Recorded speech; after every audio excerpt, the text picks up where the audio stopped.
Kolosianina toko fahatelo. Ny fiombonany mpino amin'ny Kristy ankehitriny ary amin'ny ho avy. Kolosianina toko fahatelo ny 1 hatramin'ny 4.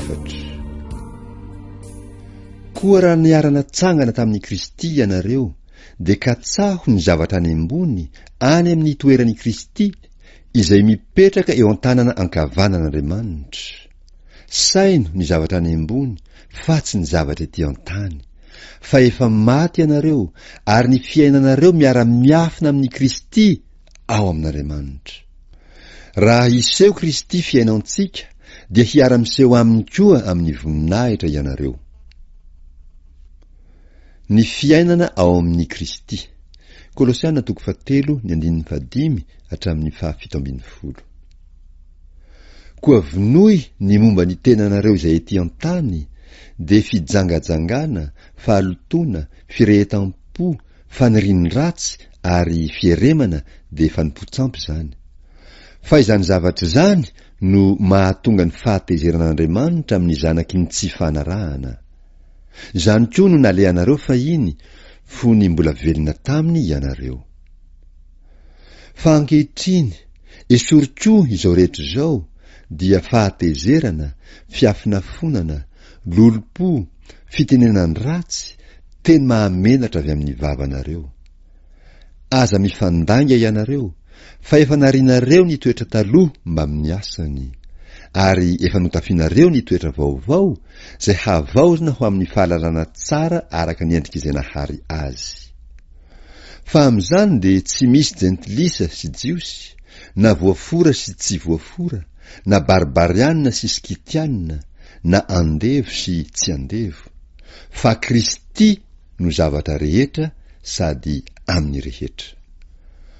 Koa mita fifamindram-po sy fiantrana, famoram-panahy, fanetretena, fahalemem-panahy, fandeferana, araka ny olom-boafidin'Andriamanitra sady masina no malala.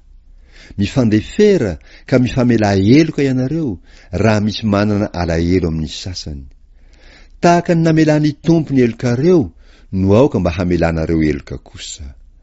Ary aoka ho ambonin'izany rehetra izany ny fitiavana, fa fei ny fahatanterahana izany. Ary aoka hanapaka ao amponareo ny fiadanany Kristy, fa ho amin'izany no niantsoana anareo ho tena iray. Ary aoka ho feno fisaorana ianareo. Aoka ny tenin'ny Kristy hitoetra betsaka ao aminareo amin'ny fahendrena rehetra, de mifampianara ka mifananara amin'ny salamo sy ny fihirana ary ny tononkira-panahy, mihira amin'ny fahasoavana ao amponareo ho an'Andriamanitra. Ary na inona ataonareo, na amin'ny teny, na amin'ny asa, dia ataovy amin'ny anaran'i Jesosy Tompo izany rehetra izany, ka misaorana an'Andriamanitra ray amin'ny alalany. Fifandraisan'ny fianakaviana ao amin'ny Kristy. Kolosianina toko fahatelo ny 7 hatramin'ny 120. Ianareo vehivavy, maneke ny vadinareo araka izay mety hatao ao amin'ny Tompo. Ianareo lehilahy, tiava ny vadinareo ary aza sositra aminy. Ianareo zanaka, maneke ny ray aman-dreninareo amin'ny zavatra rehetra, fa ankasitrahina ao amin'ny Tompo izany. Ianareo ray, aza mampahasositra ny zanakareo, fandrao mamoy fo izy. Ny mpanompo sy tompo kristianina. Kolosianina toko fahatelo 12 hatramin'ny toko fahaefatra ny 1.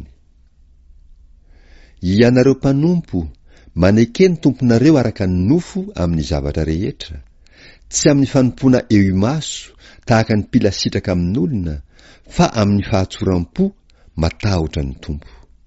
Ary na inona ataonareo, dia ataovy amin'ny fo, tahaka ny ho an'ny tompo, fa tsy ho an'olona, satria fantatrareo fa ny tompo no handraisanareo ny lova ho valiny. Fa manompo any Kristy tompo ianareo.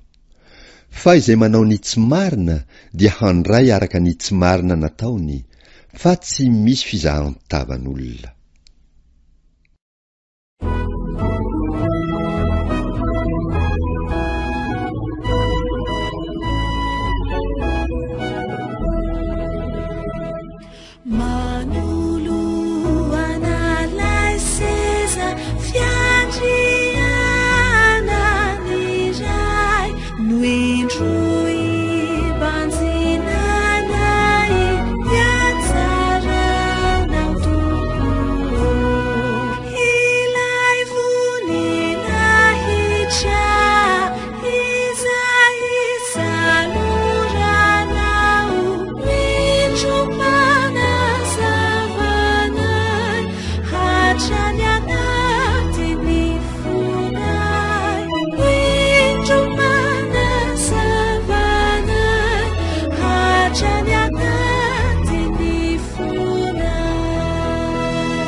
soavanao ry tompo miseo aminy endrikao de mamiratra tokoa ka masatrika anay didina tetianao noho io fahasoavan'io tonga anao anoko anay sy tondrako ny elokay tonga anao anoko anay sy tondrako ny elokay